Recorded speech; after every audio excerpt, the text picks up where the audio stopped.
Salut! Alors pour ceux qui ne me connaissent pas, si jamais vous débarquez sur ma chaîne, je suis Julie, j'ai 36 ans bientôt et je suis artiste peintre et illustratrice, je travaille à mon compte chez moi. Bonjour, je m'appelle Julie, je souffre d'anxiété. En gros le problème est là et je voulais en parler un petit peu avec vous pour vous dire un petit peu ce que j'ai mis en place pour limiter l'anxiété qui serait due à mon boulot. Celle qui est due à ma vie perso, on va l'oublier, ça ne regarde que moi et ça je gère comme je peux, mais le boulot, il y a toujours quelque chose à faire pour se libérer l'esprit quand il est temps de se libérer l'esprit. Allez, on commence tout de suite. En fait, moi je suis déjà une anxieuse sévère, on va dire, depuis pas mal d'années. Et depuis que je suis à mon compte en 2011, c'est pire. Et ça se traduit par de l'insomnie, en fait. C'est principalement, c'est que comme ça que ça se manifeste.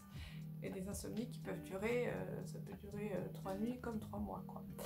Donc ça devient un petit peu handicapant par période. Et donc j'ai mis en place des petites choses niveau boulot pour essayer de m'en générer le moins possible, en fait. C'est juste ça. Limiter la casse et ouais, mettre en place des petites stratégies pour arrêter en tout cas de me faire bouffer par le boulot, parce que forcément depuis 2011 mon activité a pas mal évolué, elle a même beaucoup évolué. Depuis 2011 je vis de mon activité, les premières années non, mais au fil des années ça s'est fait, et forcément qui dit plus de revenus, plus de pression, plus de clients, plus de choses à faire, un planning plus rempli, enfin voilà, plein de choses, une entreprise à gérer quoi. Et tout ça, ça peut générer de l'anxiété, encore plus qu'en temps normal. Donc je vais vous parler un petit peu des petites choses que moi j'ai mises en place. Si la caméra bouge un peu, comme ça, c'est que soit il y a un chat qui vient me voir, coucou Mimi, soit il y a un chat qui vient me voir, soit c'est moi qui bouge en parlant et qui vous fait trembloter. En fait, vous êtes posé sur des cartons et j'ai essayé de vous caler comme je pouvais, donc ouais, ça se peut que ça bouge un peu. Alors, la première chose qui m'est venue, en fait je vous ai écrit un petit peu tout ce qui me venait en tête quand j'ai eu l'idée de cette vidéo. La première chose qui m'est venue, c'est de faire que les projets de répondre en tout cas qu'aux projets qui vous parlent vraiment, ne pas vous forcer à faire des projets que vous ne sentez pas, que ce soit financièrement parlant ou que ce soit juste question d'intérêt quoi. Si c'est un projet qui vous emballe moyen, qui ne correspond pas vraiment à ce que vous faites habituellement, le chat s'en va. Si c'est un projet qui ne correspond pas forcément à ce que vous faites habituellement, si c'est un projet qui, je sais pas, qui vous parle pas pour X raisons, ne donnez pas suite. Ne chargez pas votre planning avec ça, ce sera quelque chose qui va vous bouffer. Si c'est un projet qui rapporte pas assez, ça va vous bouffer. Si c'est un projet qui est là pour vous faire de la pub, refusez, sauf si vraiment le cœur vous dit de le faire. Si vous avez envie de le faire, si c'est un truc qui vous tient à cœur, faites-le. Mais si c'est juste parce que vous débutez et que vous voulez vous faire de la pub, refusez. Ne chargez surtout pas votre planning avec des projets comme ça. Je l'ai fait et sur le moment j'en étais contente, et puis en fait avec le recul je me suis rendu compte que j'ai travaillé un mois voire deux pour 3 cacahuètes et demie. Et ça vaut pas le coup. Ça vaut vraiment pas le coup, parce que c'est à cause de choses comme ça que j'ai réussi à me ruiner des nuits et des nuits et des nuits et à pas être bien pendant des mois quoi. Et ça vaut franchement pas le coup. Alors la deuxième chose que je vous dirais, c'est je suis pas là pour vous dire quoi faire, mais ce que moi je fais en tout cas, c'est d'essayer de faire mon mieux dans tout ce que j'entreprends.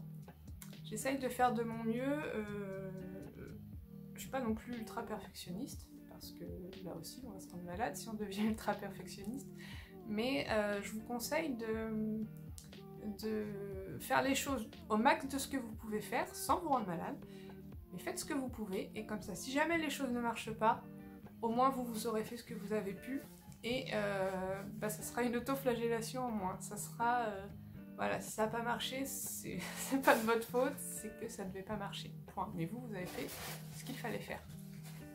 Et en faisant ça, déjà, on se déculpabilise pas mal, parce que L'anxiété est bien aussi beaucoup d'une grosse culpabilité qui est là, on ne sait pas pourquoi.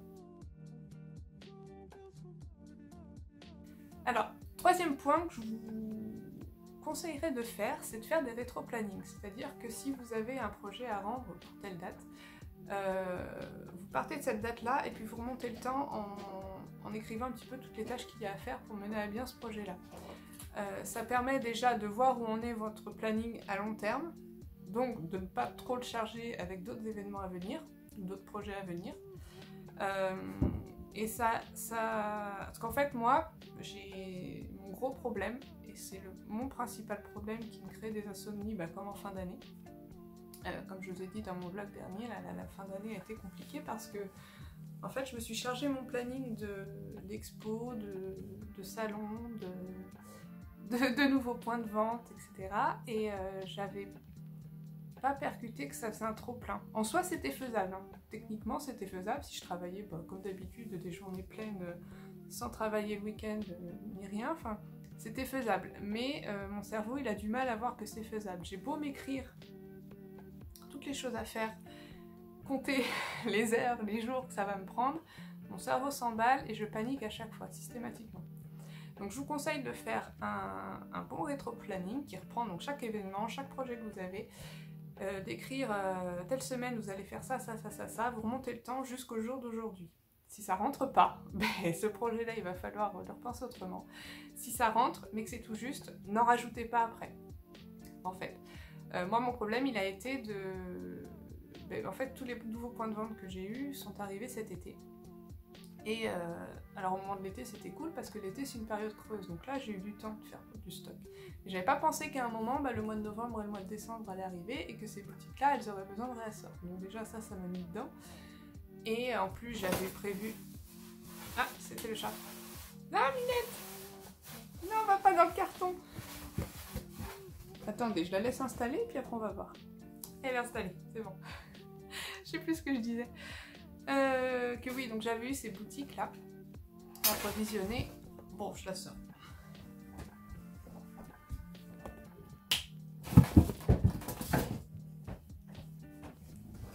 Me revoilà.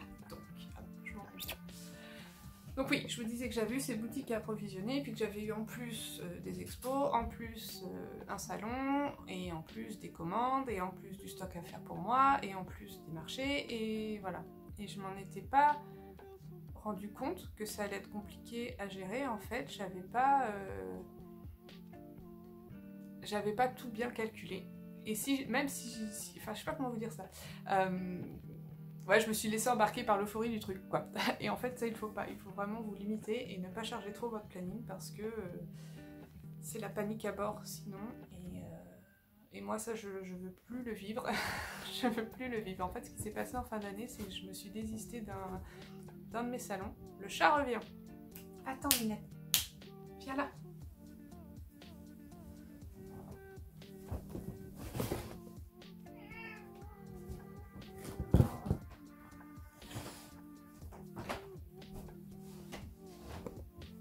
Tu restes là, au calme. Bon, on reprend avec le chat en moins. Enfin, il est là, mais... Non, tu vas arrêter, Minette. Donc en fait, ce qui s'est passé, moi, en fin d'année, c'est que je me suis annulé un de mes salons. Donc oui, j'ai dit que c'était pour raison médicale, et ce qui était vraiment vrai, finalement, même si j'avais pas de certificat médical, pour le coup. Voilà, j'ai dit que pour raison de santé, je pouvais pas. Ce salon-là, je pouvais pas. C'était un salon de 3 jours avec du stock à me faire, et j'avais 0 temps pour me constituer un stock. Voilà ce qui s'est passé. Et ça, j'ai vraiment détesté faire ça. J'ai détesté me désister de ce truc-là parce que, en général, quand je m'engage sur un truc, je m'y tiens. Si j'annule, c'est que je ne peux pas. Et là, je ne pouvais pas. Donc, voilà. En fait, c'est un peu la leçon que j'en ai retirée. C'est que souvent, dès le mois de septembre, je commence à charger ma fin d'année. Et l'année prochaine, il va falloir que je fasse gaffe. Soit que j'anticipe et que, comme ma mère me disait... qu'au fil de l'année, je me fais un petit stock que je planque, que je cache et que je ressors en fin d'année. Et comme ça, j'ai un stock tout prêt, tout beau en fin d'année, sans speed. C'est pas con comme idée. C'est pas con du tout. Encore faut-il que pendant l'année, je trouve le temps de me faire ce petit stock-là de râpes, en fait, c'est ça. Mais c'est vraiment pas bête. Je pense que dès le mois de mai, par exemple, je vais faire ça. Je vais commencer à me constituer un petit stock de réserve que je vais planquer dans un placard, que je vais pas mettre en vente ni sur Etsy, ni en boutique, ni nulle part. Et je vais essayer cette recette-là. Elle est pas con, cette idée. Merci, maman. Alors, j'ai un autre point. Ça, je l'applique tout le temps. Parce que je l'appliquais peut-être pas à mes débuts, parce que bah, on est faible au début, mais maintenant je l'applique. C'est-à-dire de vous fixer des délais réalistes. Et surtout d'expliquer à votre client que ce sera ce délai-là et pas un autre, et que vous n'allez pas aller plus vite que la musique. Et de mettre un point d'honneur à ne pas travailler le week-end, ni en soirée, ni la nuit, encore moins la nuit. Je vous invite vraiment à vous mettre des barrières, à vous mettre des limites, pardon, et à mettre des limites aux gens avec lesquels vous travaillez, et tout se passera pour le mieux. Moi, en général, alors pour les livres que j'ai eu à faire, c'est vrai qu'à mes débuts, il y a certains bouquins qui avaient des délais assez serrés, et comme je débutais, bah, j'ai dit oui, oui, amen, donnez. Quand on me passe commande, par exemple, si j'ai un petit espace de temps qui permet de faire la commande assez vite, je la fais. Si ça me fait plaisir de la faire vite, je le fais. Mais je préviens les gens que j'ai d'autres choses en cours et que ce sera fait quand ce sera fait. Et les gens comprennent très bien. Il n'y a aucun souci avec ça. C'est normal finalement. Là par exemple, j'ai beaucoup de points de vente en ce moment. En fait, j'ai réduit pas mal mes ventes en direct sur Etsy. Et je vends beaucoup plus en boutique, à droite à gauche, un peu partout en France. Et donc je sais pas combien je suis de points de vente, mais enfin pas mal. Et j'ai encore eu une demande il y a 2 jours que j'ai acceptée. J'ai hésité à accepter parce que je me suis dit là t'es en train de t'en rajouter un peu trop. Mais je me suis dit j'accepte et elle attendra le temps qu'il faut pour que je constitue un stock. Et si elle doit attendre des semaines, elle attendra des semaines. Donc elle m'a demandé quand je pensais lui envoyer un stock. Je lui ai dit mais ça demandera quelques semaines parce que je lui ai expliqué pourquoi, que j'avais d'autres boutiques à approvisionner, j'avais un stock perso pour moi à me faire parce que ce qui se passe c'est que moi je passe toujours après. Je fournis tout le monde et puis moi je me retrouve avec quasiment rien, sauf en période de fin d'année où du coup je suis obligée de forcer comme une dingue et d'être en stress pour me faire un stock que j'ai rarement en cours d'année. Donc je lui ai dit que oui d'accord, moi ça me branchait bien de travailler avec elle, mais que du coup ça allait demander plusieurs semaines avant qu'elle reçoive quelque chose. Et c'est passé tout seul, les gens comprennent en fait. En fait je me mets une pression moi-même que les gens ne me demandent pas. Notre problème il est là. on s'auto-impose des choses que personne ne nous demande. Quoi. Et que si jamais on nous le demandait, ben on est capable de dire non. Il faut être capable de dire non. Pour pas se faire bouffer. J'ai un autre point que je dois m'appliquer, que j'applique pas toujours, mais j'essaye de plus en plus. C'est par exemple, 2 voire 3 fois par semaine, mais déjà 2 c'est bien, vous ménagez une petite plage horaire en semaine, en journée, sur votre temps de travail. Vous ménagez un petit temps, une petite heure par-ci par-là pour lire, faire du sport, vous promener, aller faire des magasins, aller faire ce que vous voulez. Sortir la tête du boulot sur votre temps de travail et apprendre à ne pas culpabiliser pour ça. Moi j'ai beaucoup de mal à faire ça, surtout depuis que ma fille est à la crèche et que du coup mes journées ont réduit de presque 2 heures. Même. J'ai du mal, j'ai beaucoup de mal à...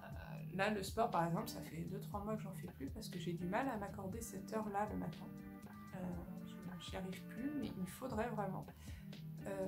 Ce que je fais en ce moment, de temps en temps, c'est que je suis censée arrêter le travail vers 15h30, 17h15, rien à voir.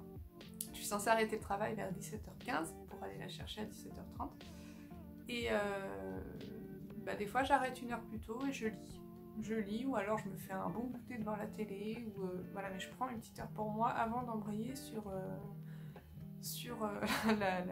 la tornade qui arrive à la maison, quoi. C'est indispensable en fait, ce petit sas là. J'ai beau être toute seule, travailler toute seule, avoir un rythme que je veux. Le problème c'est que mon patron est un sadique, si vous voulez. Mon patron, il ne m'accorde pas de temps mort, il ne m'accorde pas de pause clope parce que déjà je ne fume pas. Et je me rends compte qu'en ce moment, depuis que ma fille est née, depuis qu'elle va à la crèche, je me fais un 9h midi non-stop sans lever le nez de mon boulot, et puis je mange en un quart d'heure. Et un quart d'heure après, je suis de retour au boulot jusqu'à 17h15 et j'ai pas levé le nez de mon boulot du tout. Même des fois je me rends compte, je me suis même pas levée pour aller aux toilettes de la journée, quoi. C'est pas normal. Voilà, dans n'importe quelle entreprise, les gens se prennent des petites pauses par-ci par-là, rien que pour aller aux toilettes, quoi. Et ça, c'est pas normal du tout. Donc ça, il faut que je change. Et c'est vraiment un truc que je vous invite à faire. Et pour tout vous dire, ma psy m'a conseillé de le faire et il m'a limite ordonné de le faire, de me prendre du temps comme ça pour souffler, faire autre chose. C'est important, hein. Après, mais ça je vous en avais déjà parlé dans une vidéo organisation, il me semble, je suis pas sûre, je me rappelle plus, mais bon, je vais vous en reparler. En fait, moi ce que je fais, c'est qu'à chaque semaine, j'écris ce que j'ai à faire, je vais vous montrer. Hop. On va prendre la semaine, cette semaine par exemple, enfin la semaine dernière plutôt. En fait, ce que je fais à chaque semaine, c'est que j'écris là tout ce que j'ai à faire, enfin tout ce que j'aimerais faire, que ce soit cette semaine-là ou l'autre d'après, toutes les envies que j'ai, les choses obligatoires et puis les petits projets que j'ai envie de faire pour moi-même. J'écris tout, en vrac, tout ce que j'aimerais. Et puis après, sur chaque jour, je dispatche, en écrivant bien sûr les tâches prioritaires d'abord. Et puis après, je viendrai piocher dans les choses un peu moins obligatoires. Enfin, un peu moins obligatoires. Ça reste obligatoire vu que c'est du travail personnel, ça reste important. Mais j'ai pas de délai, quoi. Personne ne m'attend derrière tout ça. Donc en fait, voilà, chaque jour je dispatche les tâches importantes et puis j'en mets peu par jour. J'en mets, alors j'allais dire 3-4, mais des fois ça peut être plus. Genre quand il y a écrit aller à la poste, ça demande un quart d'heure, je peux l'écrire, ça compte comme une demi-tâche, quoi. Mais en fait, l'idée c'est d'en prévoir peu par jour, histoire qu'à la fin de la journée, vous arriviez à tout rayer. Et c'est quand même vachement plus gratifiant d'avoir peu de tâches, mais d'avoir tout rayé, que de se retrouver à la fin de la journée en ayant rayé que la moitié de vos tâches et finir par vous dire « Oh là là, mais j'ai servi à rien aujourd'hui, j'ai avancé à rien », et de culpabiliser, de ruminer ça toute votre soirée. Et voilà, que ça soit sans fin, que ce soit tous les jours comme ça, que vous ayez un sentiment de pas fini, d'inachevé. Je vous conseille d'en écrire peu par jour. Alors moi ça m'arrive de ne pas rayer forcément tout ce que j'ai écrit par jour parce que des fois je me laisse embarquer, j'en écris trop. Ou alors ça arrive que j'écrive des choses et puis que finalement le jour même, c'est pas ça que j'ai envie de faire, donc je vais piocher dans le reste de ma liste et puis je vais remplacer. Tant qu'à la fin de la semaine la chose urgente est faite, c'est bon, même si on décale un petit peu d'une journée, il n'y a pas mort d'homme, sauf si vraiment il y a un délai au jour même. Voilà. C'est un peu comme ça que je fonctionne et j'ai toujours tendance à trop remplir, hein. Ça reste un petit défaut. Mais quand même là-dessus je me suis pas mal calmée et ça aide pas mal. Alors il y a plein de personnes qui fonctionnent sans carnet, mais moi je fonctionne avec carnet, j'arrive pas à ne pas écrire ce que j'ai à faire. J'ai besoin de tout me sortir de la tête, de l'écrire sur le papier et ça libère pas mal. Et une fois que ma journée est finie, la dernière chose importante, c'est que par exemple à 20h max, je mets mon téléphone hors ligne. Comme ça, je suis sûre de plus recevoir, de plus lire un seul mail qui concerne le boulot, plus un seul message, plus une seule commande, rien. Ça attendra le lendemain. Ça peut arriver que je sois encore en ligne. Certains d'entre vous ont sûrement reçu des messages de moi après 20h, mais en règle générale, je fais ça. Histoire de pas avoir ma soirée la tête dans le boulot. Je fais ma petite séance de méditation et puis en théorie ça va. Il y a encore des fois où ça foire un peu. Les veilles de salon, les veilles d'événements, les périodes de trop plein, ça part encore un peu en sucette. Mais dans l'ensemble, niveau boulot, j'arrive un peu mieux à gérer les choses. Mais je pense que quand on est freelance, si on se met pas de limite, si notre temps de travail déborde sur notre temps de vie perso, si ça va pas. Moi vraiment, je garde mes horaires de travail, c'est quand ma fille est à la crèche. Point. Quand elle est à la maison, je ne travaille pas. Sauf vraiment, mais ça a été rare depuis qu'elle est née. Pendant sa sieste, j'ai de la chance, elle fait des longues siestes l'après-midi, elle dort encore presque 3 heures l'après-midi. Donc là, quand elle dort, si j'ai un petit truc à faire, je vais le faire. Mais dès qu'elle se réveille, je ne fais plus rien. Alors certes, elle est en bas âge, hein, elle a 18 mois, en même temps, ça serait compliqué de faire quelque chose. Mais je me l'impose. Même quand le soir, si jamais son père rentre plus tôt et qu'il peut s'en occuper et que moi je pourrais aller travailler une petite heure, je le fais pas. J'y vais pas. J'aurais pu le faire hier parce qu'il est rentré tôt, mais je l'ai pas fait. Je lui ai dit non, vous êtes là, la journée est finie, quoi. Donc cette limite-là, moi je me l'impose vraiment parce qu'elle me permet un peu de tenir la barque. Voilà, je vous ai raconté un petit peu ma vie. J'espère que peut-être que ça en aura aidé certains, peut-être que ça vous aura donné des idées pour vous organiser autrement, ou peut-être que ça ne vous aura pas appris grand-chose, j'en sais rien. En tout cas, vous, si vous avez des astuces à m'écrire en dessous, pour un peu mieux gérer cette pression et cette anxiété qu'on se colle inutilement quand on est freelance. Moi, j'imagine bien que tous les freelances sont pas comme ça, il y en a qui doivent être très très cool, mais j'ai l'impression, vu ce que je dis, vu ce que je vois, qu'on est pas mal à se mettre la rate au courbouillon. Si on peut s'aider là-dessus, ça serait cool. Je vous fais des bisous, je vous remercie d'avoir regardé. Et puis, je vous dis à bientôt pour un vlog ou autre chose. À bientôt!